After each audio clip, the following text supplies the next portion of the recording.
বদরের যুদ্ধ, বদর আল্লাহ পাক যে যুদ্ধে ফেরেশতা পাঠিয়েছিলেন, সুবহানাল্লাহ বললেন না, আমার নবী নিজের ফুফুতো ভাই ছিলেন।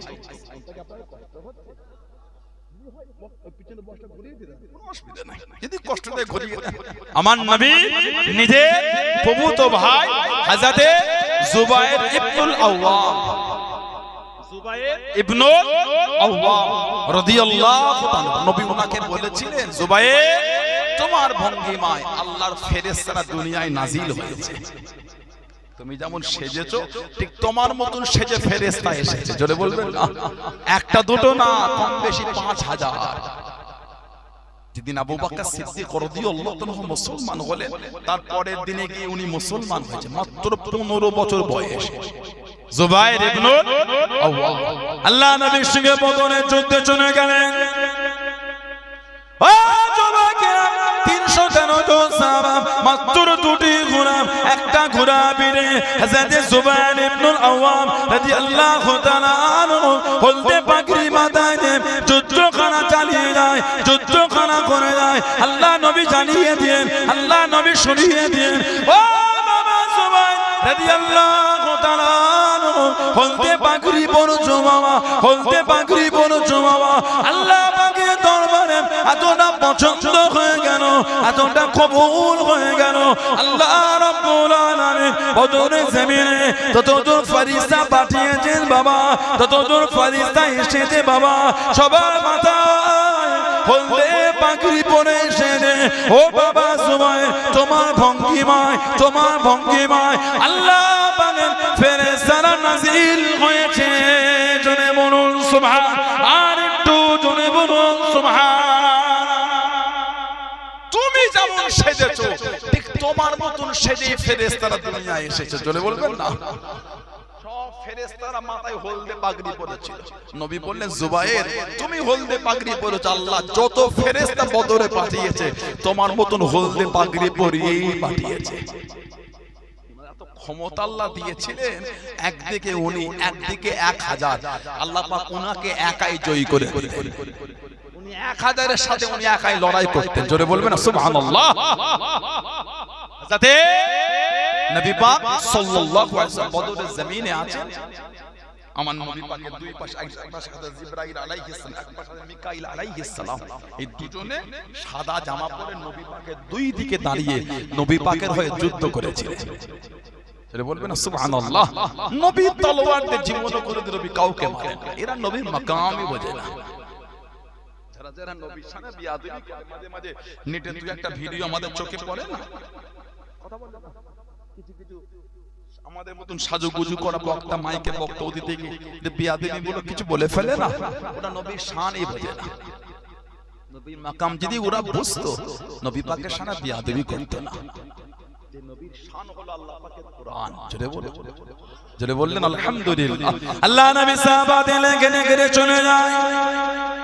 ও যুবকেরা, আল্লাহ নবী সাহাবাদের টুকটুক করে আগিয়ে যায়। আল্লাহ নবীর পিছন দিকে সাহাবারা থাকতেন, আল্লাহ নবীর ডান দিকে সাহাবারা থাকতেন, আল্লাহ নবীর বাম দিকে সাহাবারা থাকতেন। আল্লাহ নবীর সামনে সাল্লাল্লাহু আলাইহি ওয়াসাল্লাম টুকটুক করে ঘিরে দিলেন। আল্লাহ নবী জানিয়ে দেন, আল্লাহ নবী শুনিয়ে দেন, ও আমি নবী, আমার এত কাছে এসো না, আমার এত কাছে হাঁটো না, আমার এত কাছে যেও না।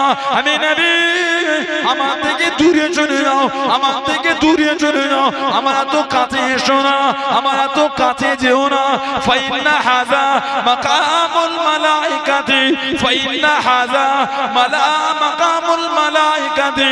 ও আমি নবী, আমার কাছে জায়গাটা কোনো আল্লাহ পাকের ফেরেশতাদের জায়গা।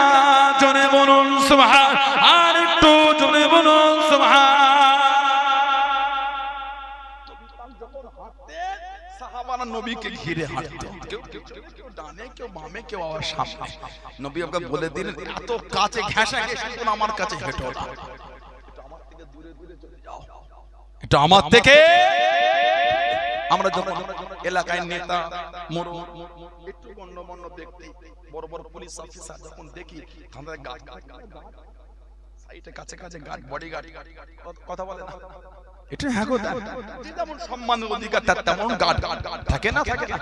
আবার আমরা যখন ওয়াজ মাহফিলে আসি কমিটির ভাইগুলি ভালোবাসা দিয়ে ইস্তেকবাল আহলান সাহলান দিয়ে আবার আমাদের করে ঘিরে এই ছেড়ে দে ছেড়ে দে কথা বলে না এটা হ্যাঁ গো দেয় না আমার নবী পাক সাল্লাল্লাহু আলাইহি ওয়াসাল্লাম আমার নবী যখন হাঁটতেন সাহাবারা আমার কাছ থেকে যেতেন আস্তাগফিরুল্লাহ আমার নবীর সাথে কোনো তুলনাই হয় না সুবহানাল্লাহ বলেন হয়তো বলবেন আপনি এই উদাহরণ দিয়ে নবীকে টানলেন না নাউজুবিল্লাহ নবীর সাথে কোনো তুলনা হয় না বলুন আলহামদুলিল্লাহ আমার নবী যখন যেতেন সাহাবারা কাছে কাছে হাঁটতেন নবী বললেন দিন এত কাছে এসো একটু দূরে যাও একটু পিছনে যাও একটু সামনে একটু বেশি করে চলে যাও আমার কাছে থেকো না কেন ফাইন্না হাযা মাকামুল মালাইকাতি নিশ্চয় এই জায়গাটা হলো আল্লাহ পাকের ফেরেশতাদের জায়গা জোরে বলো নবী আমাকে চতুর্দিক থেকে ঘিরে আল্লাহর ফেরেশতারা হেঁটে হেঁটে যায় জোরে বলবেন এরা নবীর মাকাম আমি বোঝে না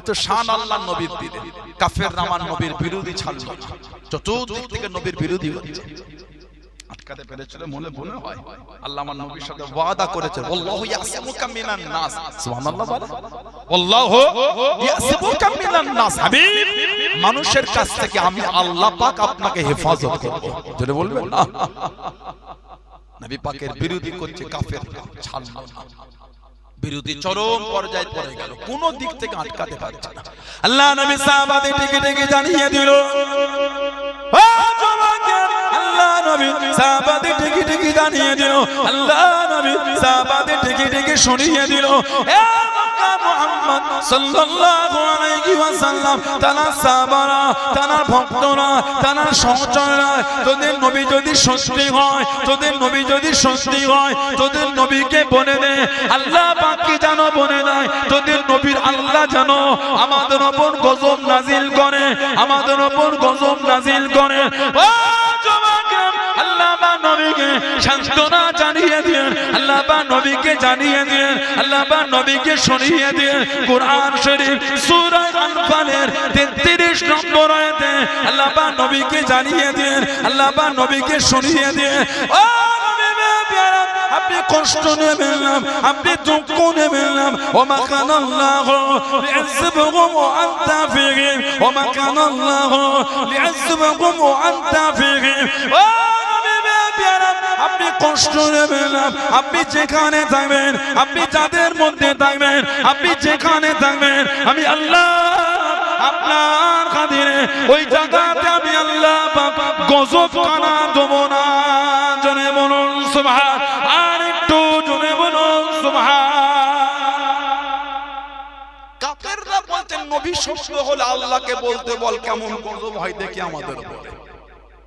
আল্লাহ পাক বলছেন হাবিব যেখানে আপনি থাকবেন ওখানে গজবই দেব না বলে কেন আমি আল্লাহ যে আপনাকে রহমতের নবী করেছি আপনাকে আমি আল্লাহ রহমত করেছি আমার রহমত যেখানে থাকে ওখানে আমি আল্লাহ গজব দেব জোরে বলবেন না নবীকে আল্লাহ এতটা রহমতের নবী করেছে এতটাই দয়া একটা কিতাব আছে আল্লামা ইমাম জালালউদ্দিন সুয়ুতি রাহমাতুল্লাহ আলাইহি লিখেছেন জানাকে আল্লাহ এত আলা মাকাম দিয়েছেন যিনি 2 লক্ষ হাদিসের হাফেজ ছিলেন সুবহানাল্লাহ বলবেন না 2 লক্ষ হাদিস শুধু হাদিস শরীফ মুখস্থ না কে কার থেকে হাদিসটা বর্ণনা করেছে এটাকে বলা হয় হাদিসের সিলসিলা সনদ হাদিসের সিলসিলা হাদিস শরীফের সনদ এই এক একটা রাবীদের নাম সহ 2 লক্ষ হাদিস শরীফ ওনার মুখস্থ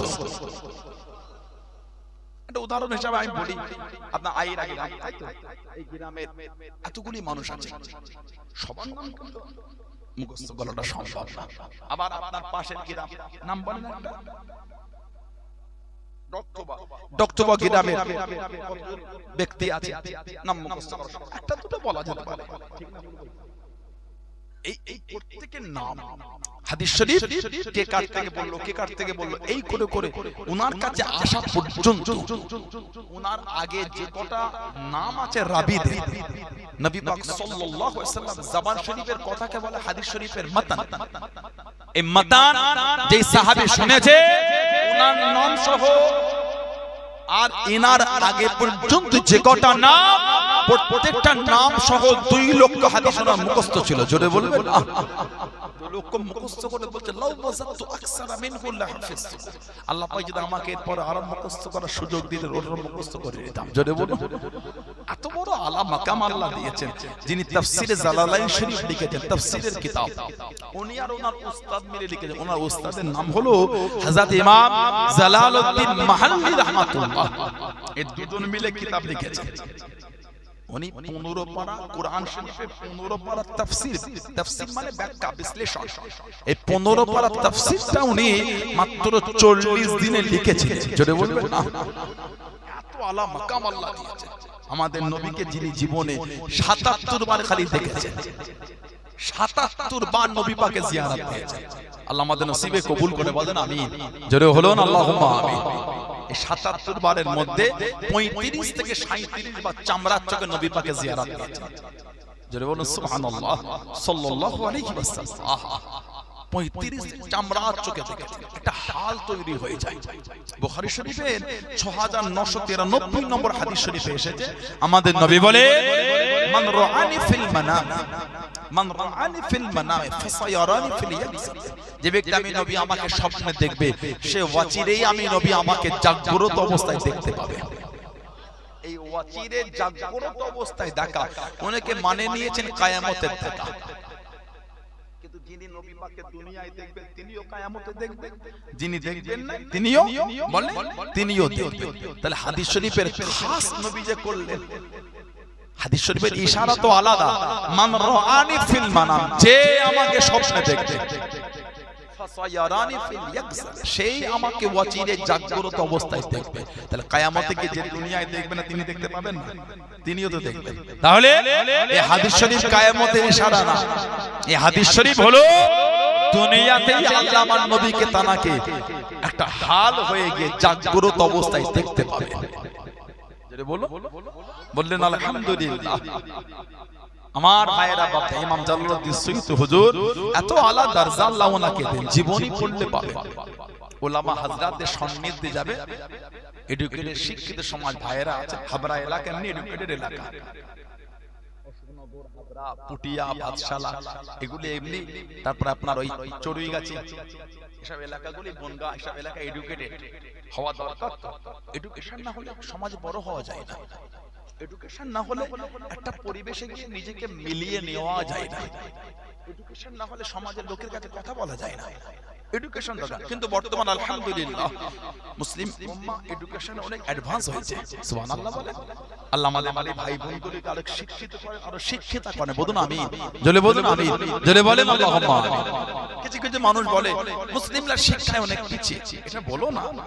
এগুলি বলে আমাদের করে আর দুঃখ দিও না।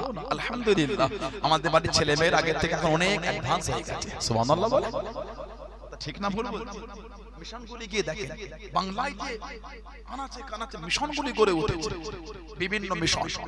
আমি কদিন আগে দেখছিলাম আমাদের হাওড়া জেলায় একটা মিশন আছে, এখন গোটা ভারতবর্ষ ছড়িয়ে গেছে। আল আমিন মিশন বলে একটা মিশন আছে। আল আমিন মিশন, আমার যিনি আল আমিন মিশনের কর্ণধার আমার নুরুল চাচা, এত ভালোবাসেন, এত বিনয়ী, এত নম্র, এত ভদ্র। আমি 2023-এ হজে গিয়ে একসাথে আমরা এমনি আমার ফ্যামিলিকে উনি আগে থেকেই সম্মান করেন। ওই এলাকাটা আমাদের খলতপুর বলে এলাকা, হাওড়া জেলা, খুব ভালোবাসার জায়গা আমাদের।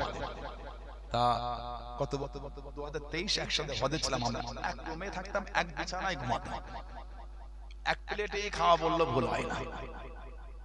প্রায় 40 দিন কম বেশি একসাথে ছিলাম আমরা। ওই মিশনের ওইখানে ভিতটা প্রথম কিন্তু আমার দাদুজান আলা হযরত জুলফিকার আলী সিদ্দিকী ছোট হুজুর রাহমাতুল্লাহ দিয়েছিলেন।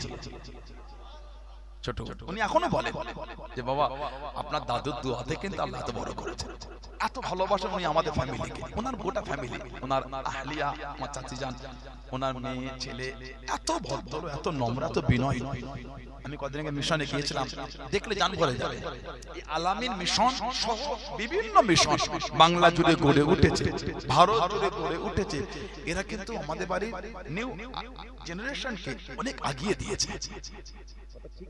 মেডিকেল ডিপার্টমেন্ট আলামিন মিশন থেকে প্রত্যেকটা বছর শয়ে শয়ে ছেলে ছেলে মেয়েরা মেডিকেল ডিপার্টমেন্টে চান্স পেয়ে যাচ্ছে সুবহানাল্লাহ বলে এটা আমাদের জন্য আনন্দ এটা আমার একটা ভাই পুলিশ অফিসার হবে আমার একটা ভাই বড় একজন এসপি হবে আইপিএস হবে এটা আমাদের আনন্দ এটা সব জায়গায় হিংসা করা চলে না কিন্তু এডুকেশনে হিংসা করতে হয় এডুকেশনে হিংসা করতে হয় এডুকেশনে হিংসা না করলে বড় হওয়া যায় না ভালো রেজাল্ট করে আমিও ও ফার্স্ট হয়েছে আগামী দিন ওকে হারিয়ে আমি ফার্স্ট হব ওর যে হাফ নাম্বার কম আমার ওই হাফ নাম্বারও কম হবে না এই এডুকেশনে হিংসা না করলে বড় হওয়া যায় না আল্লাহ ইসলাম মিশনগুলোকে আল্লাহ কবুল করে বলেন আমিন আল্লাহ আরো বড় করে দেয় বলুন আল্লাহুম্মা আমিন কত 2-3 বছর আগে মালদা জেলায় আমার একটা ভাই সম্ভবত আজহার বলে নাম ভাইটা একটা দুষ্কৃতী স্কুলের মধ্যে ঢুকে বন্দুক নিয়ে বাচ্চাদের করে হাইজ্যাক করেছিল মালদায় কত 2 বছর সম্ভবত মেবি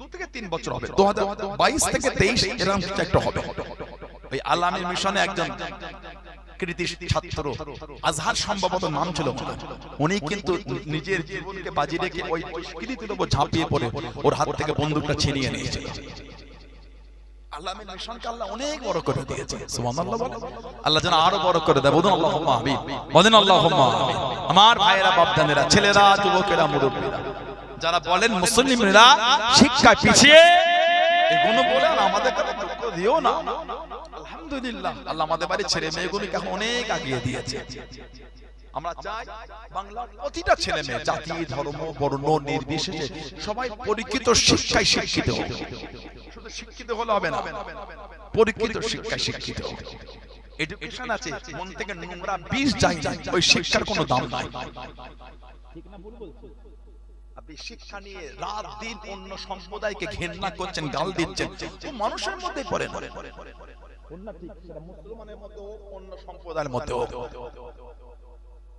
যে একটা অন্য সম্প্রদায়কে সম্মান করতে পারো না কিসের তার শিক্ষা এই শিক্ষা আমরা আশা করি না আর এই ব্যবহার বাংলা কৃষ্টি কালচার বাংলা সভ্যতা বাংলার ভদ্রতা জাতি ধর্ম বর্ণ নির্বিশেষে আপামর জনসাধারণ যেভাবে কালো সম্প্রীতি দেখিয়েছে আজও দেখাচ্ছে আগামী তো ইনশাআল্লাহ দেখাবে ঠিক না ভুল বলছি আমরা ওই নোংরা পরিস্থিতি হীন মানসিকতা ব্যক্তিদের ঘৃণা করি যারা রাত দিন ধর্ম নিয়ে হিংসা করতে ব্যস্ত থাকে ঠিক না ভুল বলছি আমরা চাই না এগুলি আমরা চাই সম্প্রীতি আমরা চাই ভালোবাসা আমার এই ভাই অভিজিৎ আমার এই দেবদা অভিজিৎ বলেন তো উনি একটা হিন্দু মায়ের সন্তান আজকে জলসার মাইকটা উনি এ করছেন অপারেটর করছেন অপারেটিং করছেন দেখেন আমাদের মধ্যে মেলবন্ধন আমি আমার উচিত হবে না এমন শব্দ চয়ন করব যার দ্বারা ওনার ভালোবাসার জায়গাটায় দুঃখ হবে ঠিক না ভুল বলছি এটাই তো মেলবন্ধন আমাদের কই উনি এতগুলি মুসলিমের মধ্যে উনি বসে আছেন দেখেন উনি একটা নিজেকে গর্বিত মনে করছেন এটা ওনার মধ্যে একটা আনন্দ আর প্রাউড ফিল করছেন এমন একটা মুসলিম এরকম হিন্দু ভাইদের কোনো প্রোগ্রামে গিয়ে তার কর্মের জন্য তিনি বসে তার মধ্যে তিনি প্রাউড ফিল করবেন যে আমি সম্প্রীতি জায়গায় বসে আছি আজকে যেভাবে কিছু কিছু নোংরা লোক এগুলোকে নষ্ট করতে চাইছে ঠিক না হিংস্র ব্যক্তিদের ধ্বংস করে দেন আল্লাহ কালো যেমন এই বাংলায় এই ভারতের সম্প্রীতিকে জিন্দা রেখেছিলেন আল্লাহ যেমন আজও জিন্দা রেখেছে আল্লাহ আপনাকে দোয়া চাই আগামী দিন যেন আমরা সবাই কাঁধে কাঁধ মিলিয়ে সম্প্রীতি নিয়ে আমরা যেন এগিয়ে যেতে পারি বলুন আমিন বলেন আল্লাহুম্মা আমিন জোরে বলুন আল্লাহুম্মা ঝগড়া আপনি লাগাবেন ফিতনা সাধারণ লোক পাবে আর আপনি এসি ঘরে বসে মজা নেবেন এগুলো উচিত না এগুলো ঠিক না আপনি আপনার জনপ্রিয়তা বাড়াবার জন্য আপনার ভিডিওর ভিউ বাড়াবার জন্য নোংরা একটা স্পিচ দিয়ে দিলেন আপনার ভিডিও কি বললো রে জনপ্রিয়তা আপনি বাড়াচ্ছেন আর এই নোংরা স্পিচ দেওয়ার জন্য সমাজের সাধারণ জনগণ নিজেরা মারামারি করছে কথা বল না ঠিক বল এগুলো কিন্তু উচিত এই ব্যবহার এই চিন্তা মানুষের মনুষ্যত্বের মধ্যে পড়ে না আল্লাহ ওদের থেকে আমাদের দূরে রাখেন বলুন আল্লাহুম্মা আমিন আমার ভাইয়েরা বাচ্চাদেরা ছেলেরা যুবকেরা মুরব্বিরা হযরতে ইমাম জালালউদ্দিন সুয়ুতী রহমাত এত আলা মাকাম আল্লাহ ওনাকে দিয়েছে হুজুর আমার জোরে নামাজ আদায় করে নিলেন ও যুবকেরা আল্লাহ নবী হযরত ইমাম জালালউদ্দিন সুয়ুতী রহমাতুল্লাহ আলাইহি জোরে নামাজটা আদায় করে হুজুর আমার খাদেমকে ডাক দিয়ে দিলেন ও বাবা খাদেম এদিকে আসো বাবা। হুজুরের কাছে গেলেন, উযু আছে বাবা, হুজুর আমার উযু নাই, উযুটা বানিয়ে আসো। উযুটা করে নিয়ে ও বাবা খাদেম একটা কথা বলবো বাবা, আমার মৃত্যুর আগে বলতে পারবে না, আমার মরণের আগে বলতে পারবে না। হুজুর আমি কাউকে বলবো না, আজকে আসরের নামাজ আল্লাহর কাবা শরীফে গিয়ে আদায় করবো। তুমি কি আমার সঙ্গে যাবে বাবা? তুমি কি আমার সঙ্গী হবে বাবা? হুজুর আপনার সাথে যাবো। ও যুবকের আল্লাহর ওলি হযরত ইমাম জালালউদ্দিন সুয়ুতী রহমাতুল্লাহ আলাইহি হুজুর আমার খাদেমকে হুকুম দিলেন, আমার হাতটাকে ধরো বাবা। হুজুরের হাতটাকে ধরে নিলেন, চোখ দুটি বন্ধ করো, চোখ দুটি বন্ধ করে নিলেন। ও বাবা খাদেম আমি জালালউদ্দিন রহমাতুল্লাহ আলাইহি আমার সাথে সাথে 27 কদম হেঁটে হেঁটে চলো, 27 কদম হেঁটে হেঁটে চলো, 27 কদম হেঁটে হেঁটে গেলেন। ও বাবা খাদেম চোখ দুটি খোলো বাবা, চোখ দুটি খুলে দেখেছেন আল্লাহ পাকের কাবা শরীফের সামনে দাঁড়িয়ে আছেন। জোরে বলুন সুবহান, আর একটু জোরে বলুন সুবহান। আল্লাহ পাকের কাবা শরীফ তওয়াফ করে নিয়ে আমি zamzamটা পান করে নিয়ে আল্লাহ পাকের কাবা শরীফের সামনে আসরের নামাজটা আদায় করলেন।